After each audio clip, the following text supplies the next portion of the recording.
À la fin de cette vidéo, tu sauras exactement comment éliminer l'anxiété et l'inquiétude en utilisant des principes stoïciens. Ce sont 10 secrets que très peu de personnes appliquent, mais qui peuvent transformer complètement ta manière d'affronter le stress et l'incertitude. Imagine Laura, une professionnelle brillante qui vivait prisonnière de l'anxiété. Chaque nuit, elle avait du mal à dormir, repassant dans son esprit les erreurs de la journée et anticipant les problèmes du lendemain. Pendant la journée, ses épaules restaient tendues, sa mâchoire crispée, et elle n'arrivait même pas à savourer une tasse de café en silence. En réunion, son regard se perdait, incapable d'écouter réellement ses collègues pendant que son esprit sautait d'une inquiétude à l'autre. Un jour, sur la recommandation d'un ami, elle a commencé à mettre en place de petites habitudes stoïciennes. Au début, il y a eu de la résistance, des regards sceptiques, des questions gênantes sur son calme soudain. 3 mois plus tard, ses pensées ne la dominaient plus. Désormais, c'est elle qui domine ses pensées. Ses nuits sont paisibles, ses réponses directes. Au bureau, on l'aperçoit différemment, moins réactive, plus assurée. Ces secrets ne sont pas des phrases creuses ni des théories abstraites. Ce sont des outils pratiques, éprouvés au fil des siècles, qui vont t'aider à reprendre le contrôle et à trouver la sérénité, même au cœur du chaos. La plupart des gens ne découvrent jamais le 7e, et c'est souvent celui qui fait toute la différence. Commençons.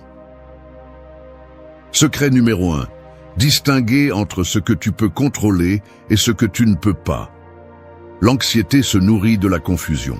Lorsque tu ne sais pas ce qui est entre tes mains et ce qui ne l'est pas, ton esprit se disperse dans 1000 scénarios possibles, dont la plupart sont hors de ta portée. Le premier secret pour éliminer les préoccupations est de tracer une ligne invisible. D'un côté, ce qui dépend de toi, de l'autre, ce qui ne dépend pas de toi. Cette distinction est plus qu'un exercice mental, c'est un outil pratique. Imagine que tu as un entretien d'embauche important. Tu peux contrôler ta préparation, ta ponctualité, ta présence et ton attitude pendant la conversation. Tu ne peux pas contrôler l'opinion préalable du recruteur, la concurrence, ni les décisions internes de l'entreprise. Si tu t'obsèdes avec tout le processus, tu t'épuises en spéculation et en nervosité. Mais si tu concentres ton énergie uniquement sur ce qui dépend de toi, ta préparation et ton attitude, tu libères une énorme quantité d'espace mental. Cela ne signifie pas résignation, cela signifie stratégie. Tu diriges tes efforts là où ils peuvent vraiment faire la différence. Ce principe s'applique dans n'importe quelle situation. Pense à une dispute familiale. Tu peux contrôler ce que tu dis, le ton que tu utilises et ta disposition à écouter. Tu ne peux pas contrôler la réaction de l'autre, ni son humeur, ni les mots qu'il choisit. Pourtant, la plupart des gens investissent leur énergie à essayer de manipuler l'incontrôlable. Ils cherchent la réponse parfaite, anticipent la colère ou l'incompréhension, s'imaginent des scénarios qui n'arrivent jamais. Cela ne fait qu'augmenter l'anxiété. Regarde le cas de quelqu'un qui attend le résultat d'un examen médical. La peur s'intensifie parce que l'esprit essaie de contrôler le résultat, quelque chose qui lui échappe complètement. Mais il peut contrôler sa réponse, comment il gère l'attente, comment il prend soin de lui, ce qu'il décide de faire de son temps jusqu'à recevoir la nouvelle. La différence entre l'angoisse et le calme se trouve précisément à ce point. Distinguer ce qui est contrôlable de ce qui ne l'est pas n'est pas facile au début, car l'esprit a tendance à les mélanger. Mais c'est une compétence qui s'entraîne. Fais-le de manière active. Face à toute préoccupation, écris-la sur une feuille et demande-toi, est-ce que cela dépend de moi? Si la réponse est oui, agis. Si c'est non, lâche prise. Il ne s'agit pas d'indifférence, mais d'intelligence émotionnelle. Le temps et l'énergie que tu économises en arrêtant de te battre contre ce qui ne dépend pas de toi, tu peux les investir dans ce que tu peux véritablement transformer. C'est ainsi que l'anxiété s'affaiblit, avec de la clarté. Quand tu sais où s'arrête ta portée, tu cesses de livrer des batailles perdues d'avance. Ce que tu peux contrôler, tu l'améliores. Ce que tu ne peux pas, tu l'acceptes. C'est là la base de la tranquillité d'esprit. Deuxième secret, visualiser le pire scénario pour lui enlever son pouvoir. As-tu peur de tout perdre? Fais l'exercice. Imagine cette catastrophe dans tous ses détails. Ne te cache pas derrière l'espoir. Ne prie pas pour qu'elle n'arrive pas. Regarde-la en face, mets-la à nu. Tu perds ton travail? Visualise l'appel, le visage du patron, le silence. Tu te retrouves sans argent? Ressens le poids du compte vide, l'inconfort de demander de l'aide, la fierté avalée. Un échec? Savoure le ridicule, la honte, l'écho des regards des autres. Et après? Tu es toujours vivant, humilié, blessé, mais vivant. La peur qui te ronge de l'intérieur est un fantôme gonflé. Quand tu la regardes sans filtre, elle rétrécit. Le pire scénario est désagréable, inconfortable, mais ce n'est presque jamais la fin. Le monde ne s'arrête pas parce que tu échoues. La vérité, la plupart des gens ne regardent pas et personne ne se soucie autant de ta chute que toi.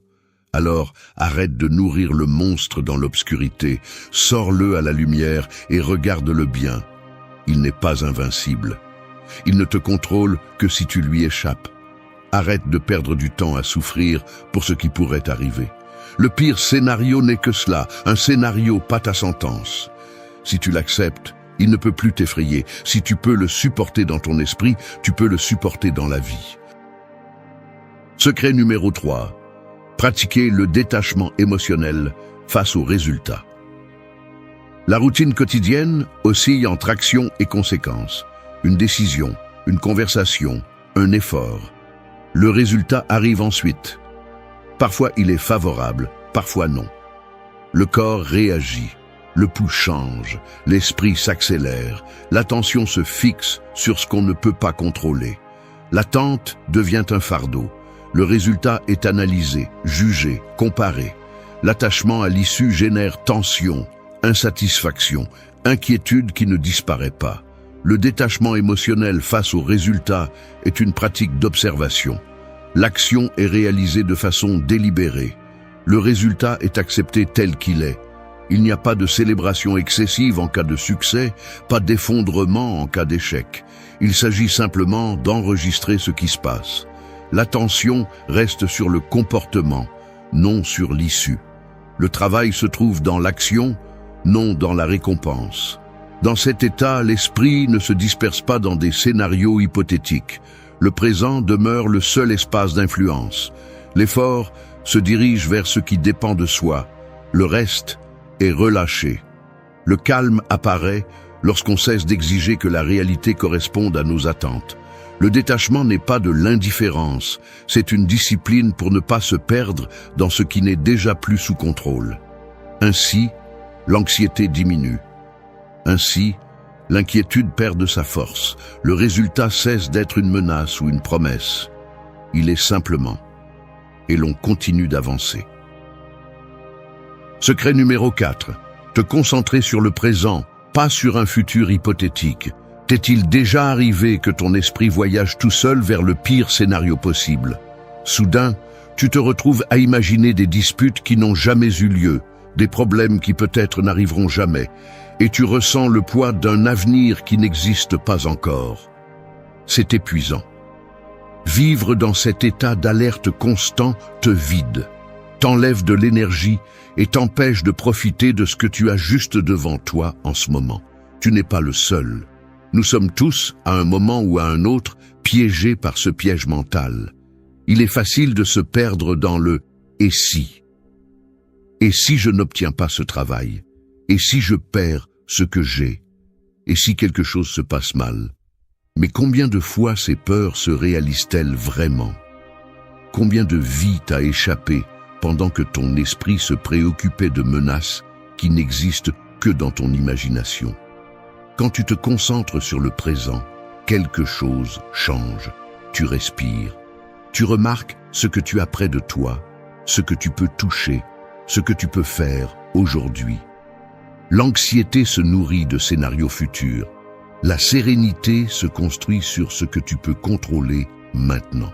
Tu peux te demander, que se passe-t-il réellement en ce moment? Que puis-je faire avec ce que j'ai maintenant, pas avec ce que j'imagine qui pourrait arriver? Parfois, le présent n'est pas parfait. Il peut y avoir des défis, de l'inconfort, même de la douleur. Mais le futur hypothétique est souvent bien plus effrayant, car il n'a pas de limite. Ton esprit peut tout inventer. Et plus tu passes de temps là-bas, moins tu as la capacité de répondre à ce qui compte vraiment. Il ne s'agit pas d'ignorer ce qui vient, mais de ne pas laisser les possibilités te paralyser. Quand tu reviens au présent, tu reprends le contrôle. Tu peux agir, décider, respirer. À quoi ressemblerait ta journée si tu cessais d'anticiper des problèmes et te consacrais à ce qui est devant toi? Qu'est-ce que tu pourrais découvrir si tu arrêtais de te battre contre des fantômes et te concentrais sur ce qui est tangible? Aujourd'hui, en cet instant, de quoi peux-tu vraiment t'occuper? 5e secret. Accepter l'impermanence de toute chose. Rien ne demeure. Les objets s'usent, les relations changent, les émotions fluctuent. Un jour, la routine se brise. Un message inattendu, une nouvelle, une perte, et l'échiquier de la vie se réorganise sans demander la permission. Ce qui semble solide aujourd'hui n'est, demain, qu'un souvenir diffus. La jeunesse, la santé, même la douleur, tout suit le même cycle d'apparition et de disparition. Observer cela, sans fioriture, montre clairement que l'anxiété de vouloir contrôler les résultats est un effort vain. S'accrocher à ce qui est déjà en train de changer ne fait qu'augmenter la souffrance. La nature ne négocie pas. Chaque commencement porte en lui sa propre fin. Vivre sous l'illusion de la permanence crée des attentes rigides. On planifie comme si le monde suivait un scénario personnel. Mais l'incertitude est la seule constante. Certains essaient de résister, luttant contre le cours naturel et finissent épuisés, déçus. D'autres choisissent de s'adapter, suivent les changements, ajustent leurs pas lorsque le terrain devient instable. Le détachement n'est pas de la froideur, c'est une position lucide. Profiter de ce qui est, tant que c'est là, en sachant qu'à tout moment, cela peut disparaître. Ainsi, le souci perd de sa force. Il ne s'agit pas de se résigner, mais de comprendre la dynamique réelle de l'existence. Accepter l'impermanence, c'est regarder en face la fragilité de toute chose. Rien ne s'arrête. Le soulagement vient lorsqu'on lâche le besoin que tout dure. Ce qui est aujourd'hui ne sera pas demain. Le calme naît de cette acceptation. Secret 6. Utiliser la raison pour remettre en question les pensées anxieuses. L'anxiété se manifeste souvent comme une voix insistante dans l'esprit, répétant sans relâche des menaces, des scénarios catastrophiques et des doutes. Dans cet état, l'émotion domine et la logique se retire. Mais il existe un outil capable de rétablir l'équilibre. La raison. Utiliser la raison pour remettre en question les pensées anxieuses n'est pas un simple exercice intellectuel, mais une méthode concrète pour désamorcer la machinerie intérieure qui alimente la peur. La première étape consiste à identifier la pensée qui génère l'inquiétude. Par exemple, l'idée que quelque chose de mauvais va arriver ou je ne serai pas capable de résoudre ce problème. Une fois isolée, elle est examinée à l'aide de questions directes. Quelle preuve ai-je que cela va se produire? Est-ce déjà arrivé auparavant? Si c'est arrivé, est-ce que c'était aussi grave que je l'imaginais? Quelles alternatives existent? Suis-je en train d'ignorer des éléments qui contredisent cette crainte? Cette série de questions agit comme une loupe sur la distorsion, révélant sa fragilité. En pratique, cela signifie ne pas accepter la première impulsion de l'esprit comme une vérité absolue. Imagine quelqu'un qui craint de perdre son emploi après avoir commis une petite erreur.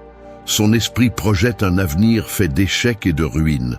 Mais, en analysant la situation de manière rationnelle, il découvre qu'il n'a jamais été licencié pour des erreurs similaires, que l'entreprise dispose de protocoles pour corriger les problèmes et que d'autres collègues ont commis des fautes sans conséquences graves.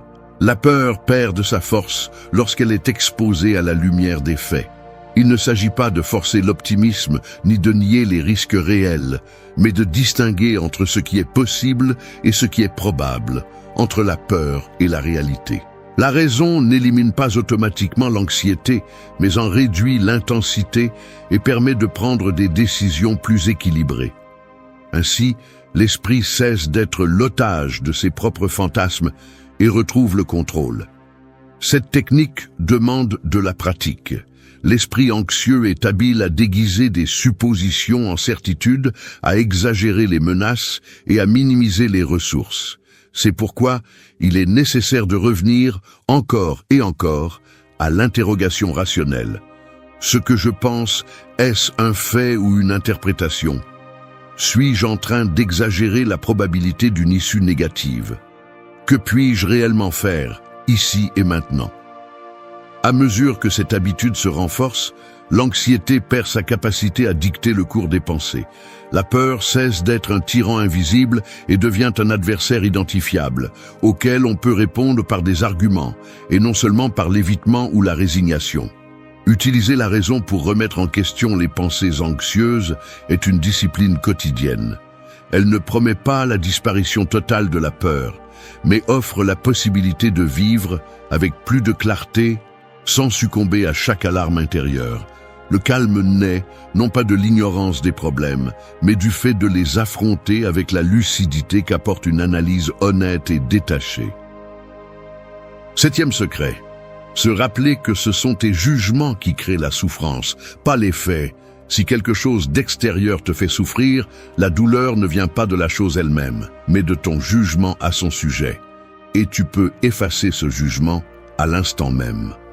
Marc Aurèle a laissé cet avertissement comme un rappel à ceux qui cherchent la paix intérieure au milieu du chaos extérieur. La plupart du temps, ce n'est pas l'événement en soi qui nous brise, mais l'interprétation que nous en faisons. L'esprit humain a l'habitude d'ajouter des couches de signification, d'anticiper des catastrophes, de construire des récits où les faits ne sont que le point de départ et où la souffrance se multiplie dans l'interprétation. Un message sans réponse, un regard de désapprobation, un échec inattendu. Le fait est neutre, mais le jugement que nous portons sur lui l'imprègne d'anxiété, de peur, d'angoisse. Observe avec honnêteté combien de fois t'es-tu senti prisonnier de pensées qui tournent en boucle, alimentées par des suppositions et des peurs qui ne se matérialisent jamais. Dans ces moments-là, ce qui te blesse, ce n'est pas la situation, mais l'histoire que tu racontes à son sujet. Le jugement transforme une petite gêne en blessure, une incertitude en menace, une perte en abîme. La souffrance grandit à mesure que tu insistes à interpréter, à qualifier, à ressasser ce qui aurait pu être ou ce que tu crains qui advienne. L'antidote consiste à suspendre le jugement, à regarder les faits à nu, sans ornement ni condamnation. Il ne s'agit pas de nier ce qui arrive, ni de feindre l'indifférence. Il s'agit de reconnaître que le pouvoir de te blesser réside davantage dans ton esprit que dans le monde. À chaque instant, tu peux choisir d'examiner ta réaction et de te demander, est-ce un fait ou mon opinion sur le fait? Est-ce que je vois ce qui est ou ce que je crains que ce soit? Pratiquer ce discernement n'est pas facile. Mais chaque fois que tu parviens à séparer le fait de l'interprétation, tu récupères une part de ta liberté intérieure. Tu cesses d'être l'otage de tes pensées et tu deviens leur témoin. L'anxiété perd de sa force parce que tu n'alimentes plus le feu avec des jugements inutiles. L'inquiétude se dissout quand tu comprends que la plupart de tes tempêtes naissent à l'intérieur, pas à l'extérieur. Rappelle-toi, la douleur peut être inévitable, mais la souffrance est optionnelle. Et la clé pour l'arrêter réside dans ta capacité à juger moins et à accepter davantage.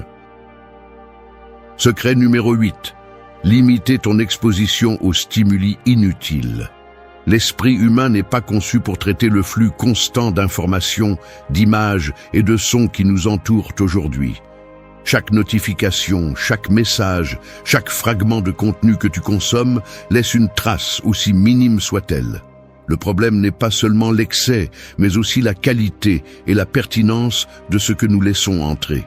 Lorsque tu t'exposes sans filtre aux réseaux sociaux, aux actualités alarmistes, aux conversations banales, ton attention se fragmente et ton énergie mentale se disperse. C'est comme essayer de retenir de l'eau dans une passoire. Tu as beau faire des efforts, le calme s'échappe. Imagine que chaque stimulus est comme une goutte tombant dans un verre. Quelques gouttes ne changent rien, mais si le flux est constant, le verre déborde. Il en est ainsi de l'anxiété. Elle ne provient pas uniquement de grands problèmes, mais de l'accumulation silencieuse de petites distractions, d'interruptions et de sollicitations sans importance. Le résultat, un esprit saturé, incapable de distinguer l'essentiel du superflu.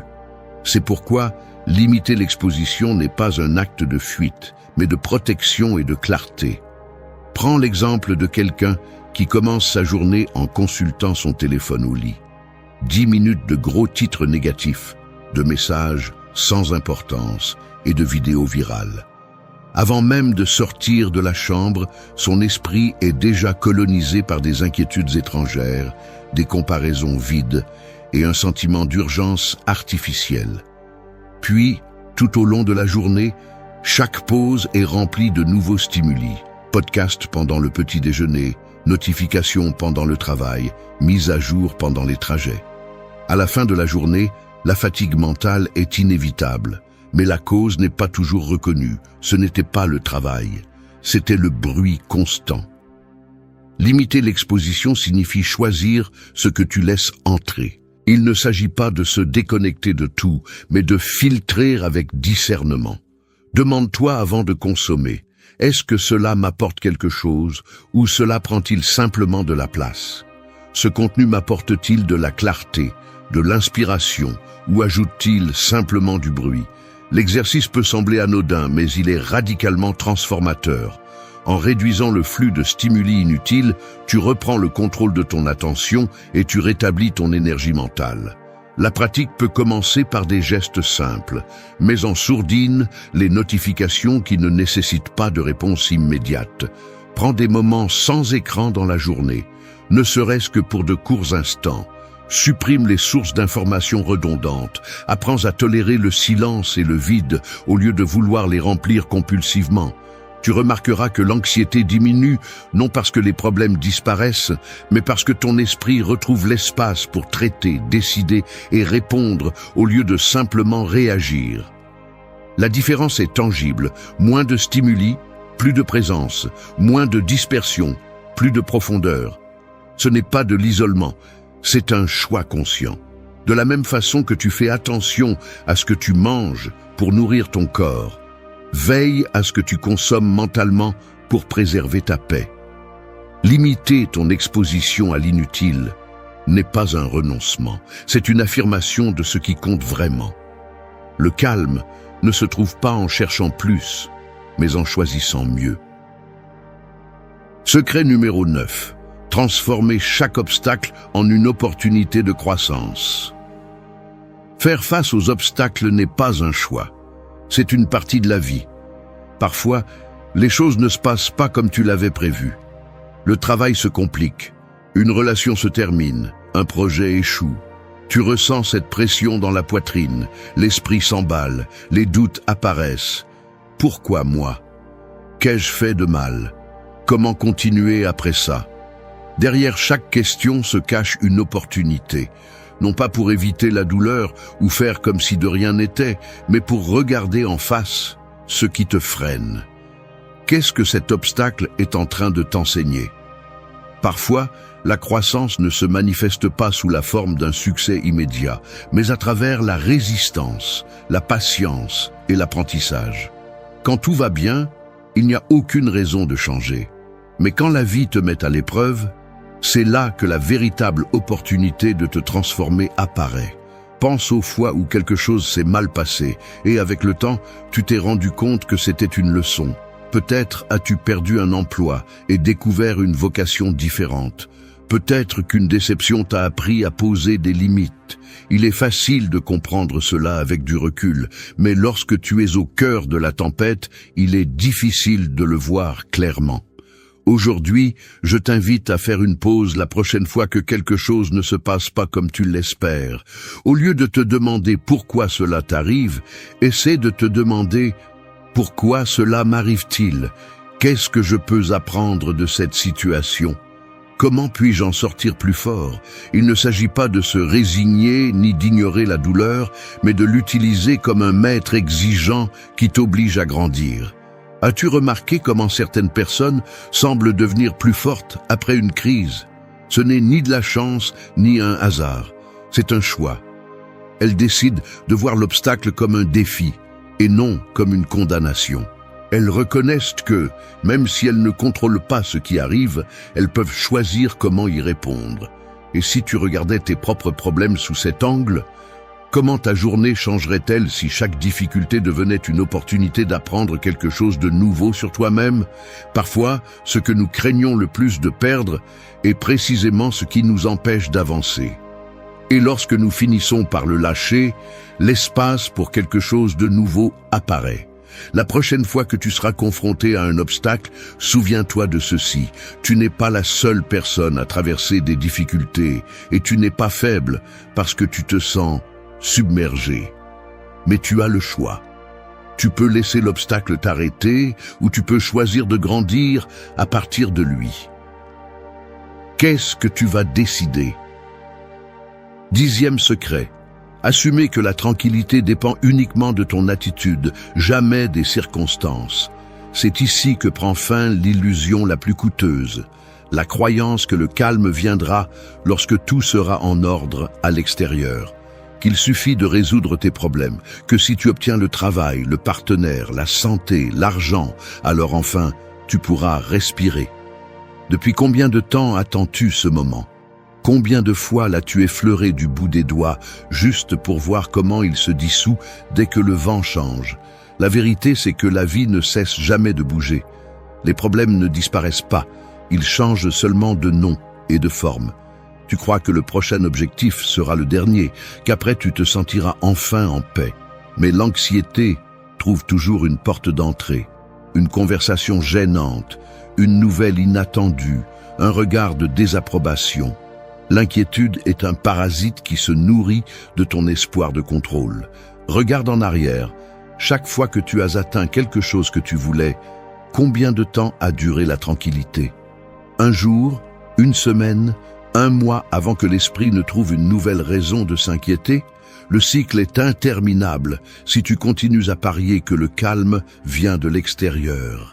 Il n'existe aucune circonstance parfaite, aucun scénario où tout serait sous contrôle. La vie est une succession d'incertitudes, de problèmes, de pertes, de changements. Vouloir que le monde s'adapte à tes désirs est la recette la plus sûre pour la frustration et l'anxiété chronique. Tu peux passer toute ta vie à attendre que l'environnement t'offre une trêve, mais elle ne viendra jamais. Le monde n'est pas conçu pour te donner la paix. Il ne l'a jamais été. La seule variable que tu peux contrôler, c'est ton attitude. Et ce n'est pas de l'optimisme bon marché, ni du positivisme superficiel. C'est l'acceptation brutale que la douleur, le chaos, l'injustice et la perte sont inévitables. Que personne ne viendra te sauver de tes pensées. Que personne ne va te garantir un lendemain sans secousse. Si ta tranquillité dépend du fait que tout se passe bien, tu seras toujours à la merci du hasard. Ta paix sera l'otage de ce que tu ne peux pas contrôler. Le secret, c'est d'arrêter de négocier avec la réalité, d'arrêter d'exiger des garanties à la vie. Le calme naît quand tu cesses de te battre contre ce que tu ne peux pas changer et que tu te concentres sur la manière dont tu y réponds. Au lieu de demander « pourquoi moi ?», la vraie question est « qu'est-ce que je vais faire de ce que la vie me donne à vivre ?» L'attitude est la dernière liberté. Tu peux tout perdre, mais personne ne peut t'obliger à renoncer à ta dignité intérieure, à ta capacité de choisir ta réaction. C'est la seule chose qui t'appartienne vraiment. La tranquillité n'arrive pas quand tout est résolu, mais lorsque tu acceptes que cela ne le sera jamais tout à fait. Quand tu comprends que les vagues continueront de déferler, mais que tu peux apprendre à rester debout au cœur de la tempête. Il n'y a pas de raccourci, il n'y a pas de formule magique. Il n'y a que le travail quotidien de regarder le chaos en face et de décider de ne pas le laisser te détruire de l'intérieur. Voici la fin inconfortable. La paix n'arrive que lorsque tu cesses de l'attendre du monde et que tu la construis de l'intérieur, brique après brique, même quand tout dehors menace de s'effondrer. Si tu n'assumes pas cette responsabilité, prépare-toi à vivre toujours au bord du gouffre, en attendant un miracle qui ne viendra jamais. L'anxiété ne disparaît pas par magie, pas plus que l'inquiétude. Ce sont des réactions humaines, mais elles ne sont pas immuables. Tu peux les laisser te dominer ou apprendre à les regarder autrement. Il existe deux types de personnes, celles qui laissent l'incontrôlable gouverner leur esprit et celles qui se concentrent uniquement sur ce qu'elles peuvent gérer. Les uns réagissent sans relâche, les autres choisissent froidement à quoi ils donnent du pouvoir. Dans une salle d'attente, certains tournent en rond, vérifiant leur téléphone chaque minute. D'autres restent assis, respirant, sans bouger un muscle. Dans la file du supermarché, certains soupirent et regardent l'heure. D'autres observent ce qui se passe sans s'agiter. Tu peux passer ta vie à attendre que les circonstances changent ou accepter que le calme est une décision intérieure, non un cadeau venu de l'extérieur. Il n'y a pas de troisième voie. Tu peux choisir, continuer à nourrir tes pensées anxieuses ou commencer à les remettre en question et à réduire leur influence. Il n'y a pas de plan C. Le reste ne dépend ni de rien, ni de personne d'autre. La perception change et les autres le remarquent. Moins de questions, moins d'explications, plus de respect dans les silences. Si cela t'a parlé, abonne-toi. Épictète disait: ce ne sont pas les choses qui nous troublent, mais les opinions que nous avons à leur sujet. Ce n'est pas ta faute si certaines attitudes provoquent du rejet. Cette conversation ne tourne pas autour du fait de paraître brillant ou de gagner des débats. Ici, il s'agit que tu apprennes à séparer ta valeur personnelle de la réaction des autres, même si ces réactions sont froides, cassantes ou ouvertement hostiles. Tu ne vas pas trouver d'excuses ni de promesses creuses. Il n'y a pas de recette pour plaire à tout le monde, ni de formule pour s'intégrer partout.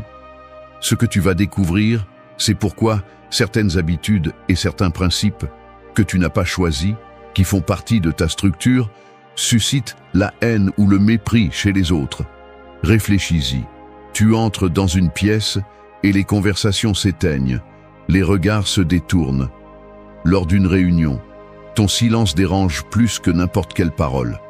Un commentaire honnête, sans détour, suffit pour que quelqu'un fronce les sourcils, croise les bras et prenne ses distances. Tu l'as vu. Des amitiés qui se refroidissent du jour au lendemain. Des invitations qui cessent d'arriver, des propositions de travail qui s'évaporent dans l'air. Ces conséquences visibles, la porte qui se ferme, le téléphone qui ne sonne pas, ne sont pas le fruit de ta décision, mais de la friction inévitable entre ta façon d'être au monde et les attentes des autres. Reste jusqu'à la fin, car la dernière raison est celle que la majorité n'accepte jamais. Leçon 1. Ne cède pas à la pression du groupe. Rester fidèle à ses principes. Provoque le rejet. Il y a quelque chose que tu dois accepter. Lorsque tu refuses de suivre le courant, tu suscites de la résistance. Ce n'est pas personnel, c'est la loi de la médiocrité. Ce qui ne se soumet pas dérange. Le principe est simple, si tu restes fidèle à tes principes, inévitablement tu vas contrarier ceux qui vivent pour l'approbation et le consensus. Beaucoup pensent que le rejet du groupe est le signe d'une erreur personnelle. Ce n'est pas le cas. Le véritable problème est l'auto-illusion. Croire que le fait d'être accepté signifie toujours que l'on a raison. Mais en réalité, lorsque le groupe exige la soumission, céder, c'est perdre le contrôle de son propre jugement. Le stoïcisme enseigne que la pression sociale est une épreuve de caractère, non un guide de conduite. Si ta norme dépend de l'approbation d'autrui, tu deviens esclave de l'opinion commune et tu renonces à ta propre discipline. Au bureau, par exemple, tout le monde accepte une décision injuste parce que personne ne veut être celui qui s'y oppose. Tu restes ferme et, immédiatement, tu remarques des regards gênés, des commentaires derrière ton dos, ou même une mise à l'écart dans le groupe de discussion de l'équipe. Tu n'as rien fait de mal. Tu as seulement osé ne pas céder là où d'autres préfèrent le confort de l'appartenance. Cela dérange parce que cela dévoile le manque de discernement des autres. La réaction devient palpable le lendemain. Les salutations se limitent à un hochement de tête sec. Le déjeuner devient un rituel silencieux, où les autres occupent des tables éloignées. Lors des réunions, tes interventions sont accueillies par de longs silences ou des réponses brèves. Quelques collègues cessent de te mettre en copie des courriels importants. Dans les couloirs, les conversations s'interrompent brièvement à ton passage. L'inconfort n'est pas subtil. Il se manifeste par des portes qui se ferment sur ton passage, par des invitations qui ne te parviennent plus, par des projets communs dont on t'exclut sans explication. Ta posture provoque des fissures dans le vernis de conformité du groupe. Ceux qui partageaient autrefois des plaisanteries évitent désormais ton regard. L'équipe, auparavant cordiale, commence à agir avec prudence en ta présence, comme si ta simple existence rappelait ce que personne ne veut admettre, que le confort s'achète souvent au prix de l'intégrité. Voici une conséquence inévitable. Rester fidèle à tes principes fait de toi un miroir gênant pour ceux qui préfèrent le consensus au discernement. Leçon 2. Ne réagis pas face à la provocation. Le contrôle émotionnel dérange. Cesse de tomber dans le piège. Lorsque quelqu'un te provoque, son objectif est de te faire perdre le contrôle. Ne leur donne pas ce pouvoir.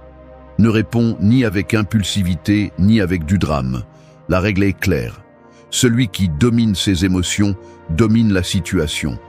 Beaucoup pensent que perdre son calme est inévitable, qu'exploser est naturel et même justifiable si l'on te cherche la dispute. Mais le véritable problème n'est pas la provocation, c'est ta réaction automatique, ton manque de maîtrise. Ceux qui cherchent à te manipuler se nourrissent de tes réponses viscérales.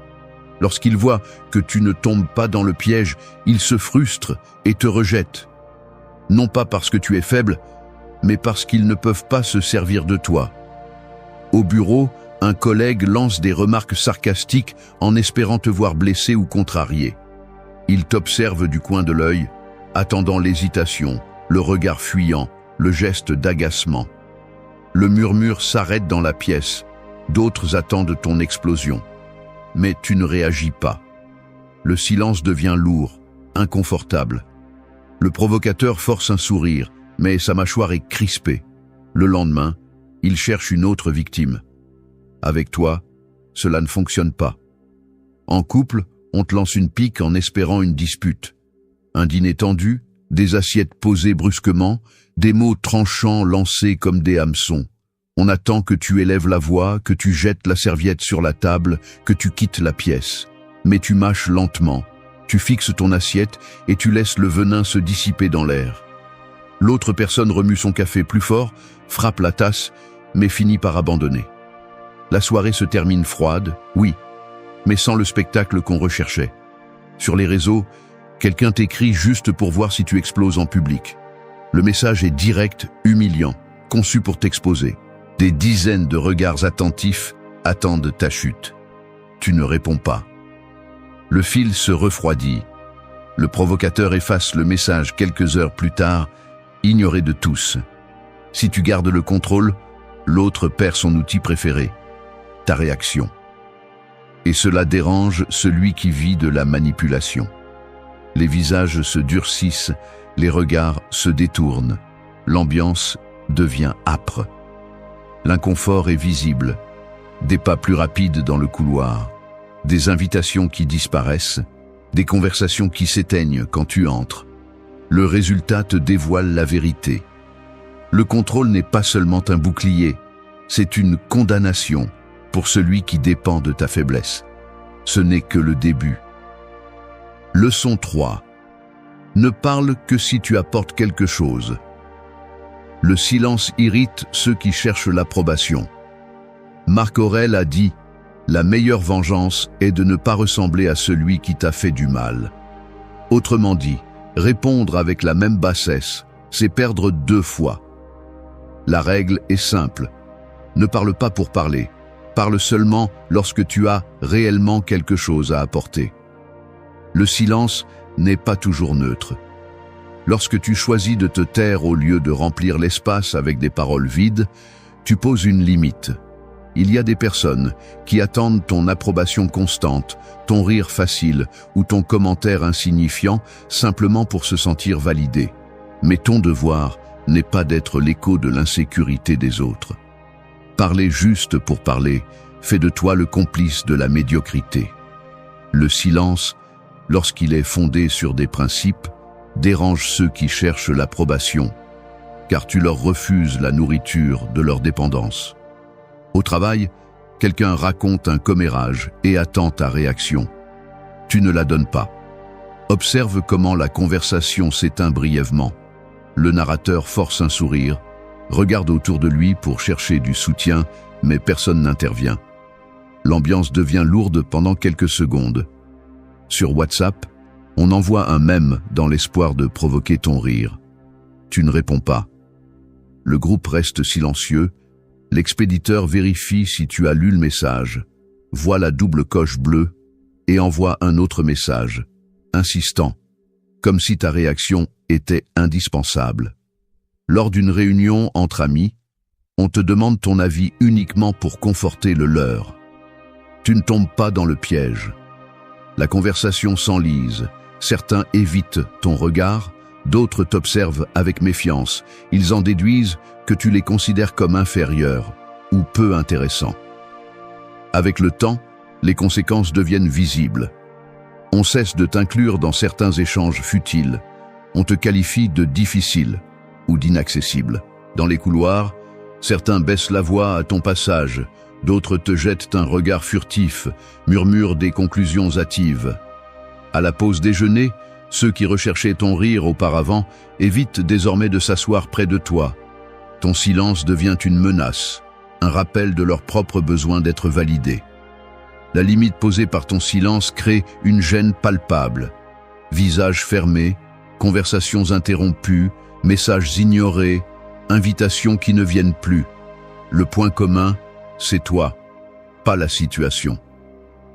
Dans la leçon suivante, tu verras comment ton progrès personnel peut aussi devenir une raison de rejet. Leçon 4. Priorise tes habitudes avant les modes. Suivre ton propre rythme génère du ressentiment. Ton problème n'est pas que les gens te rejettent à cause de tes habitudes.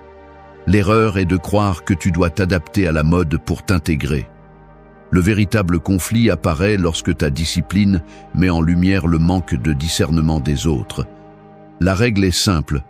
Suis ton propre rythme, même si cela dérange ceux qui ne cherchent que la validation extérieure. Quand tu choisis des habitudes solides plutôt que des tendances vides, tu te distingues. Cela gêne ceux qui vivent en fonction de l'avis des autres.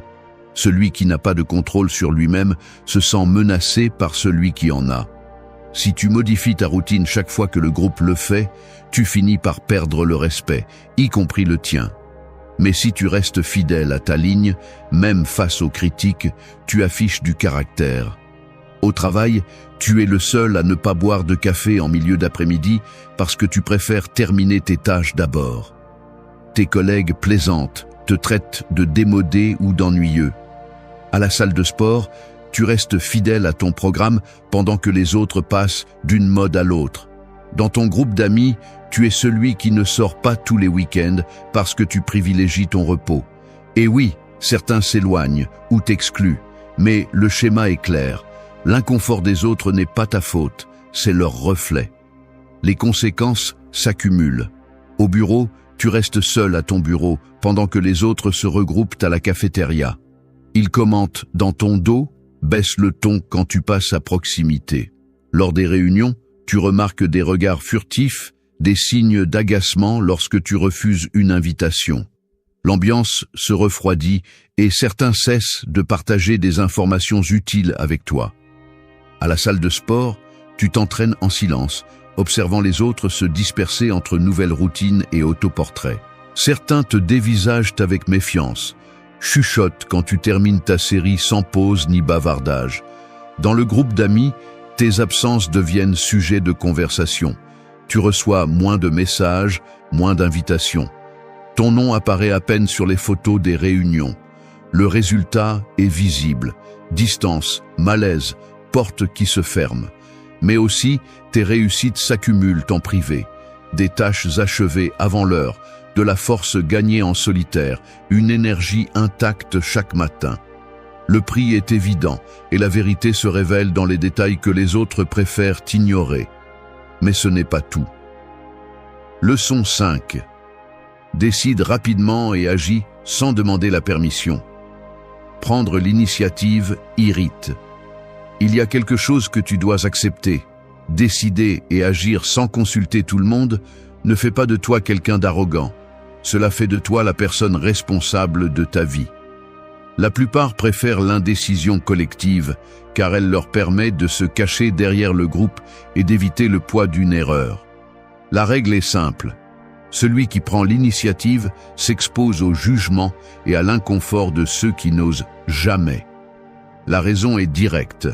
Les personnes qui reportent, consultent et repoussent se sentent menacées par celui qui décide rapidement. Ce n'est pas ta faute. C'est leur malaise face à leur propre indécision. Quand tu avances sans demander la permission, tu leur rappelles ce qu'ils n'osent pas faire. Si tu continues à attendre l'approbation de tous, tu t'enfonces dans la médiocrité du consensus. Si tu agis, tu deviens la cible des critiques et du ressentiment. Exemple, lors d'une réunion de travail, tout le monde discute du même point pendant 20 minutes. Tu proposes une solution et tu clôt le sujet. Certains te regardent de travers, d'autres se sentent mis à l'écart. Ce n'était pas ton intention, mais ton action met en lumière leur manque de décision. Dans une conversation entre amis, personne ne se décide sur le lieu du dîner. Tu en proposes un et tu fais la réservation. On te qualifie de chef ou impulsif. Mais tu avances tandis qu'il reste prisonnier du doute. Dans un bureau, tu envoies un courriel avec des instructions claires, alors que l'équipe débat depuis des heures sans avancer. Le lendemain, tu trouves des commentaires sarcastiques accrochés à la cafetière. Ici, il n'y a qu'une personne qui décide. Merci pour la démocratie. Quelqu'un t'ignore dans le couloir. À la réunion suivante, les chuchotements continuent. Les regards se détournent. Mais le projet avance. Le chef t'appelle à part, non pas pour te féliciter, mais pour t'avertir que ton attitude dérange. Les résultats sont visibles, le travail progresse, mais l'ambiance s'alourdit. Dans le groupe d'amis, la prochaine fois que tu proposes un plan, 2 ne répondent pas. Une fois arrivé au restaurant, l'ambiance est tendue. Les blagues tournent autour de ton besoin de contrôle. L'un t'interpelle directement. Il faut toujours que ce soit toi qui décides, n'est-ce pas ? Il ne s'agit pas de leadership, mais de l'inconfort que provoque ton action. Le résultat te montre la vérité. C'est là que cela empire. Si tu évites de prendre l'initiative par peur du rejet, tu deviens invisible et tu perds le respect. Si tu continues d'agir, certains te détesteront, mais d'autres te suivront. Tu ne peux pas contrôler la réaction des autres, seulement ta propre conduite. Leçon 6. Pose des limites claires sans culpabilité. Protéger ton espace dérange. Tu es en visioconférence. Un collègue te demande de rester 1 heure de plus alors que tu as déjà terminé ton travail. Tu dis non. Silence gênant. Tu ressens la pression dans l'air. Le curseur clignote sur l'écran. Personne ne dit rien pendant quelques secondes. Tu vois certains baisser les yeux, d'autres te regarder avec désapprobation ou s'écrire des messages privés entre eux. Tu sais que certains pensent que tu es égoïste. Poser des limites fermes dérange ceux qui ont l'habitude d'empiéter sur ton temps. Le lendemain, tu remarques que ton supérieur te salue avec froideur. À la cafétéria, ton collègue évite de t'adresser la parole. Les messages de groupe sont remplis de blagues internes dont tu es exclu. L'atmosphère devient lourde, presque palpable, comme si tout le monde partageait un secret. Le malaise se manifeste dans de petits gestes. Réponse sèche, regard fuyant, invitations qui ne viennent plus. Il n'y a pas de confrontation directe, seulement une exclusion silencieuse. Le prix de ne pas tracer cette limite est élevé. Si tu cèdes, ton temps se dilue dans des tâches et des services qui ne te reviennent pas. Si tu acceptes toujours, ton agenda ne t'appartient plus. Tu perds le contrôle, tu perds le respect. Avec le temps, les gens cessent de valoriser ta disponibilité et commencent à l'exiger. Pense à ce qui est quotidien. On t'écrit en dehors des horaires de travail et tu réponds, même si ce n'est pas urgent. Ou tu acceptes des engagements que tu ne veux pas, juste pour éviter le conflit. Petit à petit, tu deviens une extension de l'agenda des autres. Tu ressens de la fatigue, de l'irritation et une sensation constante de dette. On ne te remercie pas. On s'y attend simplement la prochaine fois. Le téléphone vibre pendant le dîner. Tu regardes l'écran, tu vois le nom de quelqu'un du travail, et pourtant tu réponds.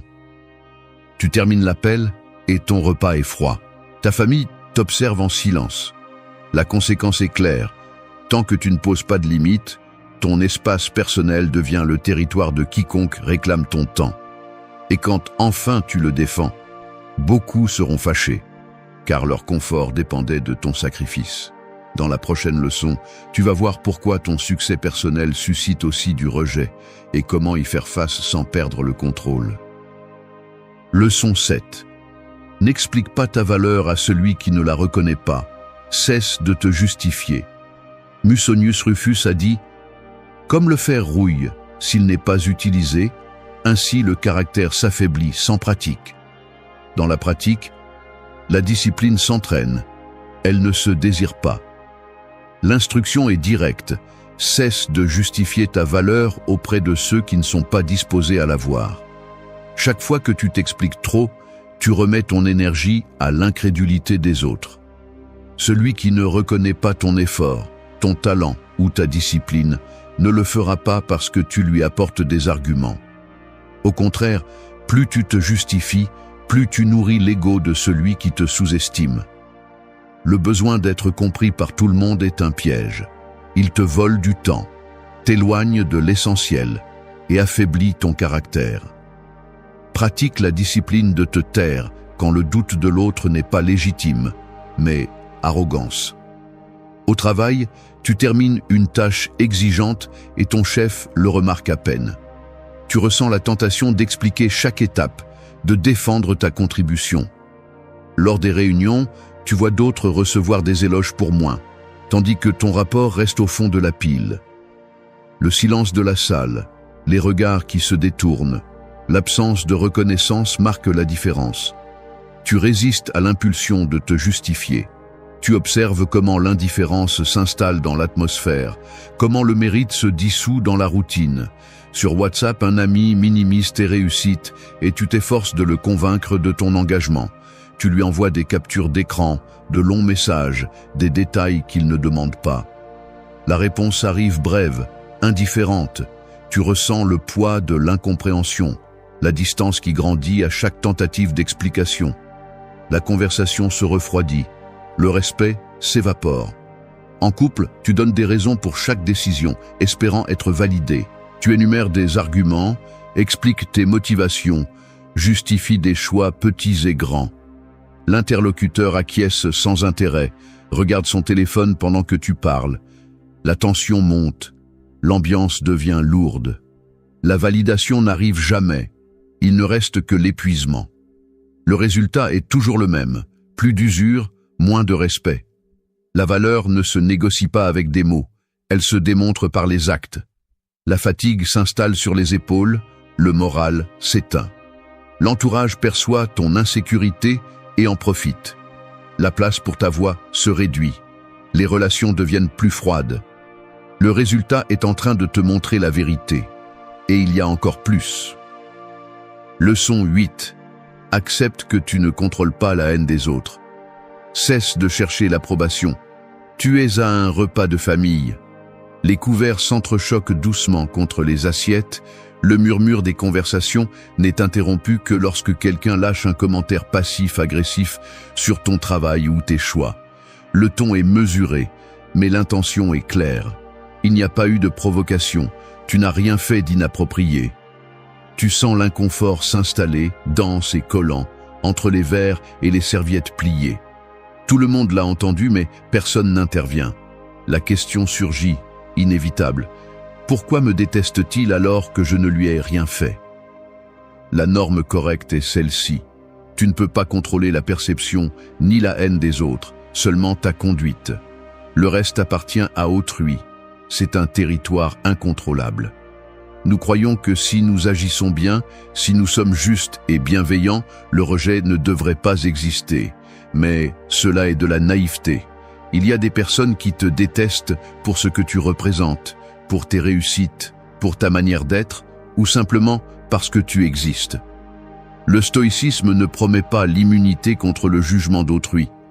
Il exige que tu acceptes que la haine des autres n'a presque jamais de rapport avec toi, et presque toujours avec leur propre manque ou frustration.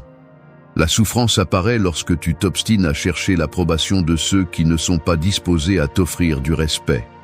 Au bureau, tu travailles avec discipline et cohérence.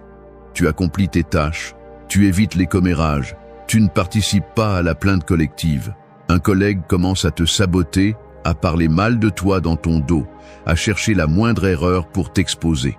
Les courriels que tu envoies sont retransmis avec des commentaires sarcastiques.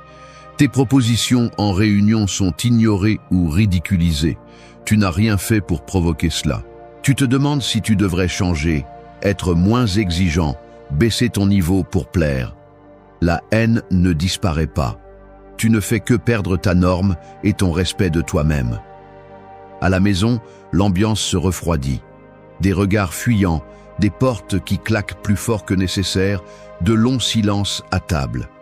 Le rejet se matérialise dans de petits gestes, un salut sans réponse, un anniversaire oublié, une invitation qui n'arrive jamais. La haine d'autrui prend forme dans les absences et dans la façon dont on évite ta présence. La vérité qui dérange, le problème se trouve dans ton miroir. Tu peux t'obséder à vouloir changer la perception des autres, mais tu ne fais que perdre ton temps et ton jugement. La discipline consiste à maintenir ta norme, même si cela fait mal. Personne ne te le dira. Mais c'est ainsi que cela fonctionne. Le respect se mérite. Tu peux continuer à t'adapter à ce que les autres attendent, à éteindre ce qui te distingue simplement pour t'intégrer. Ou tu peux assumer chaque trait qui t'est propre, même si cela met mal à l'aise ceux qui ne comprennent pas ton chemin. Tu peux continuer à justifier des limites, à réprimer des décisions, à céder sous la pression, ou tu peux choisir l'inconfort d'être intègre, même si cela suscite du rejet. Tu ne peux pas contrôler qui te déteste, mais tu peux décider si tu vis sous leur regard ou selon tes principes. Le chemin facile, c'est de céder. Le chemin difficile, c'est de rester ferme, même si cela te fait perdre l'approbation des autres. Les deux routes ont un prix. La différence, c'est qui finit par payer. Dis-moi dans les commentaires laquelle des 8 leçons est la plus difficile à mettre en pratique pour toi.